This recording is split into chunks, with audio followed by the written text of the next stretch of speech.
The Virtual Boy. Probably Nintendo's biggest commercial flop. Well, technically the 64DD was even bigger, but since that's only released in Japan, and this was Japan and North America, and therefore a few of them slipped into Europe, but that's not, 64DD is neither here nor there. However, something that's probably comparable to 64DD is the Virtual Boy. Well, in terms of sucking in sales. However, these are more common than the 64DD, since they're more made for different regions. Well, anyways, first off, here is the box. And I gotta say, this is probably one of my favorite designs for a box, actually. I sort of like the red and blue on top, and how it seems sort of aggressive with the controller on the bottom.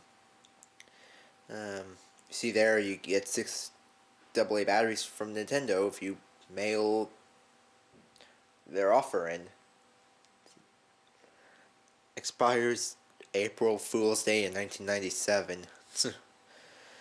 And you get a nice little, camera. Nice little eye advisory for people who are 7 and under. And it comes packaged with Mario's Tennis, which this one actually does. Well, when the Virtual Boy launched, they all did, but this person actually has the game cartridge with the console. So yay.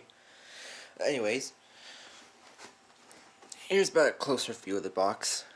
So you get your 6 Duracell, digital sound, eye advisory, and one thing I forgot to point out, 32-bit RISC processor. Yeah, this thing was released during the Bit Wars, so a portable 32-bit device? Come on, 1995, I guess that had to sound impressive. And it proudly proclaims Virtual Boy, even though it shouldn't. It should be proclaiming Virtual Mess. Anywho, the side of the box is more or less the same thing, but it has the do not remove proof of purchase label, which I guess the shops didn't care for filling out. I think that happened with one of my consoles too I got from GameStop. Well, that's the case, and I know where this one came from. The product, service, store exchangeable questions. I'm pretty sure that phone number is still active. I don't see Nintendo cutting most things out. Also, the person took off the price. I guess he didn't want to be ashamed of how much he shelled out for this thing. Let's see. In the back is advertisements. Let's see, you got your Mario Tennis included inside. And there is the Virtual Boy picture. See, double grip controller for the ultimate high-tech gaming precision. The Virtual Boy controller isn't that bad. I've held it before at E3. There's a little exhibit going on. Let's see, double control pads, command directions, and depth in virtual play. Yeah, you got your 2D pads, basically. Because, well, it's sort of interesting that this is what they thought for 3D gameplay instead of the analog stick. D-pad 1, D-pad 2, your X and Y and Z axis. However, not many games actually bother to use it, so Nintendo tried to make this for, 3D gaming. Companies just said nay. Let's see, dynamic 3D effects created with high resolution LED optics. From what I heard, the 3D on this is very impressive. Way better than the 3DS. And since I have played the 360 Sonic Generations using my parents' 3D TV, and it was like the 3DS, so we'll see if this thing is better than the Xbox or 3DS's 3D, which I heard was actually true, believe it or not. I think this one's more in your face, whereas the 360, PS3, and 3DS are more depth. Anyways, see, dynamic widescreen video game vision. I don't know about that yet.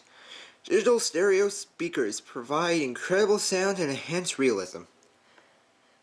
It's actually powered by a 16-bit sound chip. Yeah, it sounds incredibly 8-bit, the music, in all games. Sturdy stand and eye shade, increased stability for ease of play. You know what a hunk of garbage that lie is. 32-bit RISC processor for smooth animation and fluid play. Animations are pretty fluid. Yes, I have seen some gameplay. And like I said, Bit Wars. And you got all these ads for all games coming soon. Let's see. Red Alarm. Sorry, got the tripod on the way. Got Red Alarm there. Last high-speed spacecraft through an enemy space base. Sold separately. It's wireframe. Be aware. You will not be able to see that game really well. Tolero Boxer. Futuristic in-your-face fighting action with championship robotic boxers. Again, sold separately. And one of the few games that actually use both D-pads to do something different. See, Galactic Pinball. That's pinball. I'm not going to bother to read the instructions. Wario Cruise. See, help Wario escape an underground world and collect a bag of gold. It says coming soon. And people do say this game was cancelled because I never saw Wario Cruise. However, I think what happened was Wario Cruise got renamed to Wario Land. So, Wario Cruise did come out, I think it's just under the name Wario Land. And Mario Clash, we know how that one came out. And down there we have the AC adapter set. Because they know batteries was a very bad way to power this thing. And Mario's Tennis. And the other side is exactly the same, minus the stickers they put on. So yeah. I really do enjoy this box design, like I said. My favorite once more, and yeah, let's actually get to opening it. Batteries not included, I didn't see that. Well, I forgot if the AC adapter is included with this. If not, I have to do a jump cut and get batteries. Anyways, so yeah, let's actually open it. I hope this thing actually works. The guy tested and it wasn't working order when he sent it. The problem is, since Virtual Boys are fragile because of the way they work, yeah, packaging was okay, but what I wouldn't call the best. Actually, this guy put it in upside down. Well, let's see here.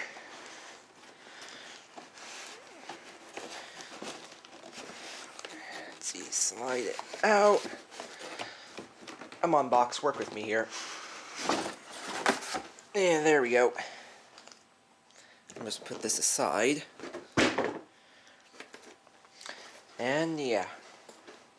Got a nice little cover for whatever reason. Sega did this on all their consoles too, I don't get the point of this. This cover has a purpose, because it has advertisements. Get 6 free Duracell batteries. Just register this product and they'll send you 6. Were batteries just not that buyable back in 1995? Because you could get them for relatively dirt cheap. Anyways, here is everything practically all wrapped as if it was brand new. In fact, I call this 99% complete in box. 1% was, there's just a cardboard piece that went over the visor for the Virtual Boy. Why, I don't know, because honestly, those things are made of, I think, foam, so if it got pushed during shipping, it's not going to break, honestly. But oh well. If it just had that little cardboard piece, it probably would have been marketed as new in the box, but yeah. Anyways, let's see, first off, we have instruction manual with Mario Tennis included. Now, you're also missing the dust flap cover for this. Mario Tennis is the only Virtual Boy game that never came with the box because they were all included with the Virtual Boy. However, there are a few boxes that were made by Nintendo for this for store displays, so I guess an actual box for this, a US box, is rare. Whereas in Japan, it didn't come packaged, so a box for that's pretty common. So yeah, we get packing game, Japan didn't. Sorry, Japan.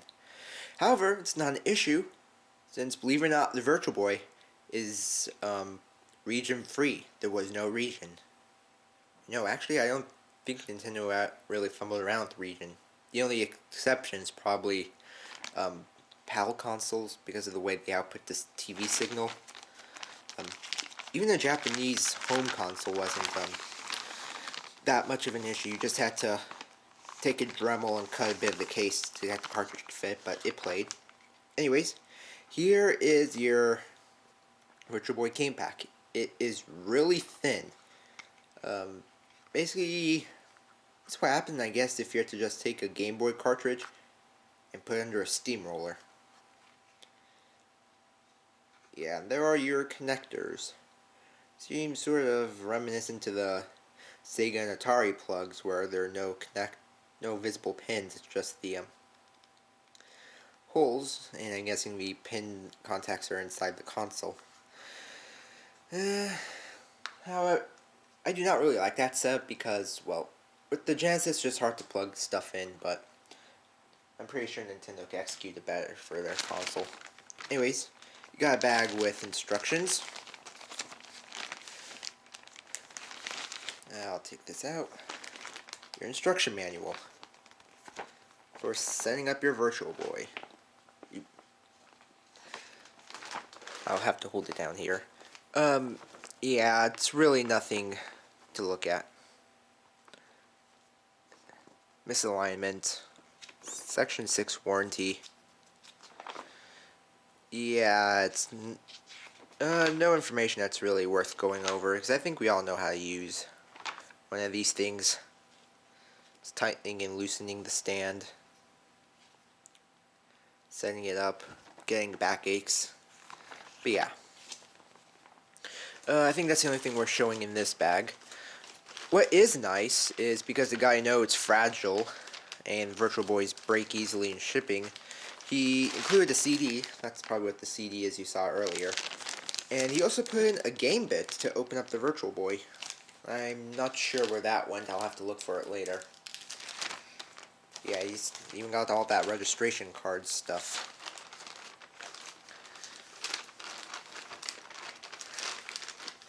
I'll slip this back in here for now. Move this aside.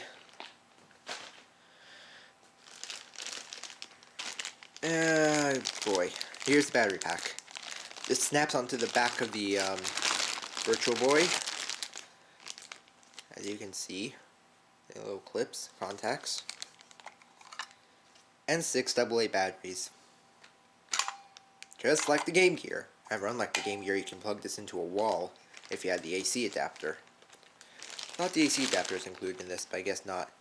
Which means I'm going to have to make a jump cut to get batteries.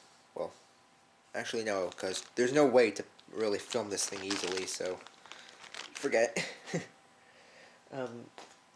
So yeah, Virtual Boy walkthroughs, just like any other handheld, is going to have to be emulator only. And yes, this was supposed to be a handheld device.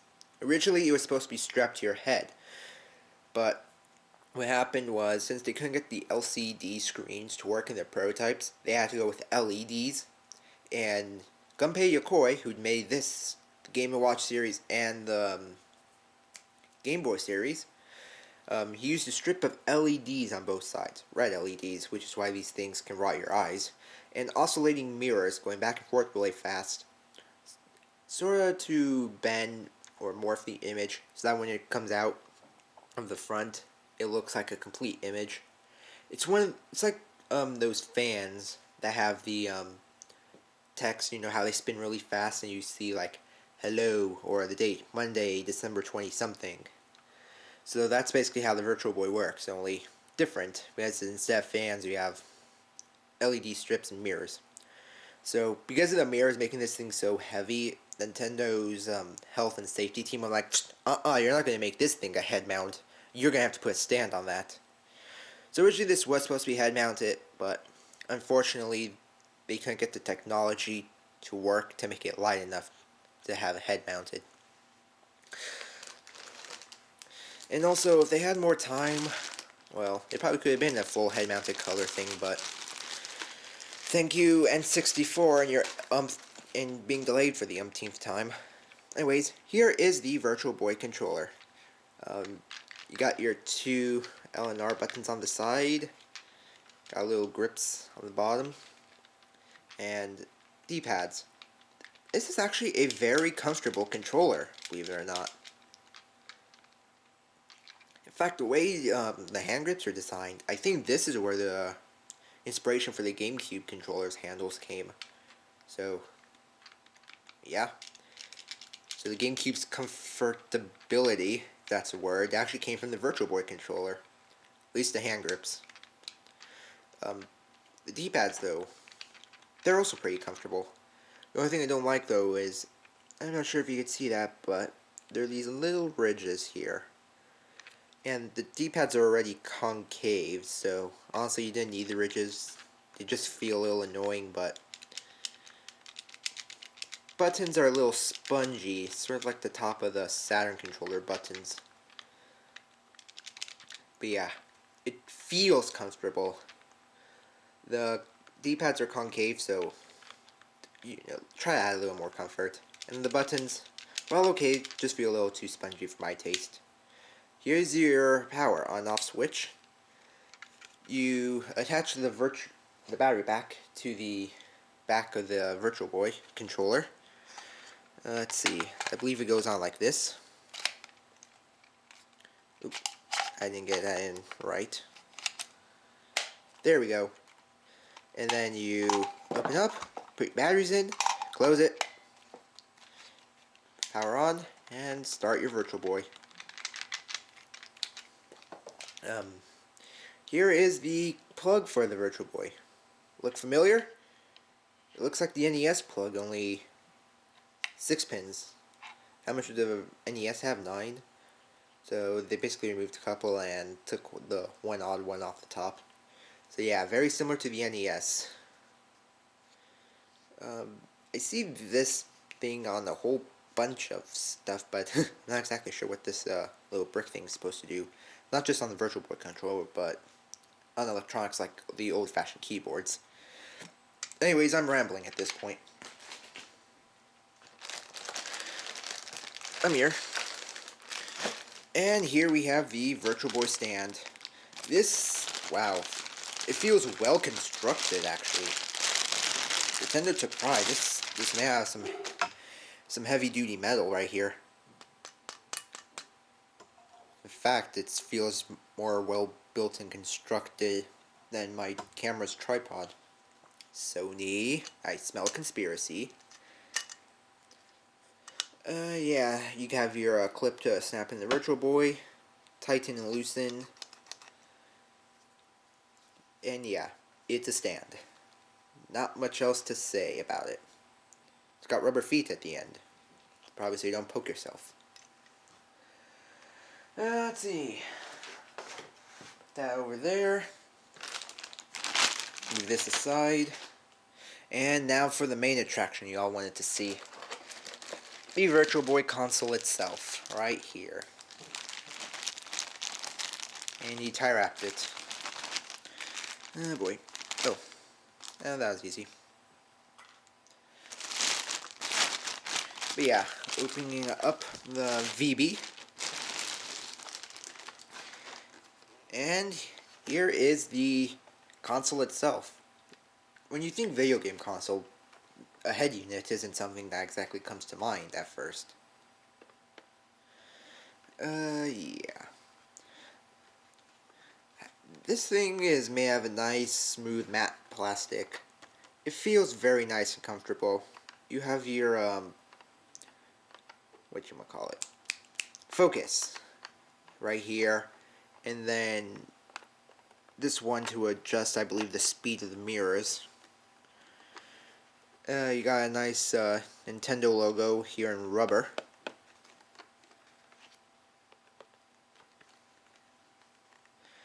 And yeah, here's where your stand would clip into. Here's where your face would go into. You can see my face. Down here is where you would put in one of your game packs. So, you all saw this before. You put it in, label facing up, I believe. Snap into place, and there you go. Here you have a volume control and a headphone jack. Whereas on the right side, you have your controller port. So, Yeah. Come here, controller. Take your controller, plug it in. Goes in nice and easy. You didn't even hear it click, did you? And over here, you have what would have been the extension port, or the link cable port, like the Game Gear, Game Boy. But this thing died so fast that it was never released. Now, why didn't they just release the cable at launch? Because, honestly, you have the port, you have the ability to program in the SDK. Why'd you wait to make the cable? It would have taken, like, what, a whole 5 minutes, maybe? And not only that, some of the games, I believe Mario's Tennis, actually came programmed with 2-player support. So, seriously, that's sort of a stupid move on Nintendo's part. They should have just released the cable to get-go. Yeah, here is the visor. It's made of a foam, however, it's covered in a felt. These things actually pop out like that.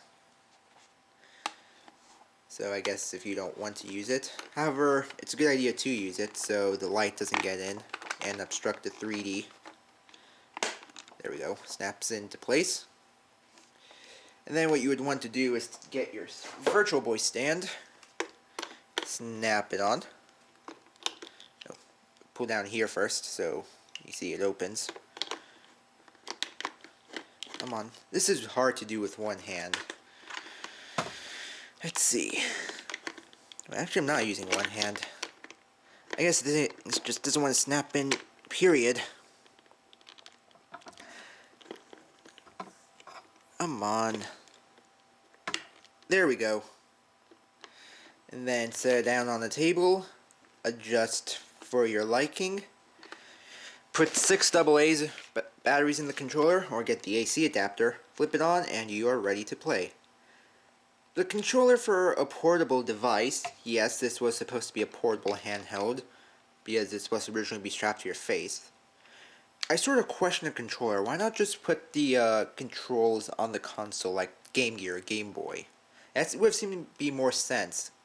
Because then you would have been able to hold it up to your face, and not have to worry about this retarded stand getting in your way. And not only that, the retarded stand giving you neck problems and back problems from having to be hunched over this. Yes, I did say hunch over twice. Or I said over twice. No, never mind. So yeah. Anyways, that is the Virtual Boy. It would have been interesting to see if Gunpei Yokoi actually did get the LCD color prototype to work, how this would have shaped the game industry. Because full color 3D game system, a portable game system too, in 1995. Not only that, if you got the LCD screens to work, this would have been a lot lighter, although this is actually fairly light. Let's see, if I take the stand off, I had trouble getting it on, and then I had trouble getting it off, and unplug the controller, this actually is fairly light. It's probably, I don't know, maybe comparable to the weight of a Dreamcast. But yeah, Gunpei Yokoi actually did get the color LCD screen to work, and this thing would have been a head-mounted unit rather than stand. It would have been incredibly interesting to see how the game industry would have changed. We could have probably had a whole lot more 3D consoles if this thing had been a success. But we got the Virtual Boy, and not Virtual Boy. We got the 3DS, and it still hasn't changed or revolutionized the industry that much. Outspeeding the Vita, if that's worth anything. And we just got Nintendo's laughing stock. However, it's a very cool looking laughing stock, I have to say. Proudly proclaims Virtual Boy right there, and it just looks awesome. Even the box was one of my favorite designs for a box. But yeah, that is the Nintendo Virtual Boy. I'd like to thank you all for watching. If you made it to this point, I'm sorry if I rambled on. However, I would like to see all of you guys again next time for if I get another toy to open. Until then, see you guys later.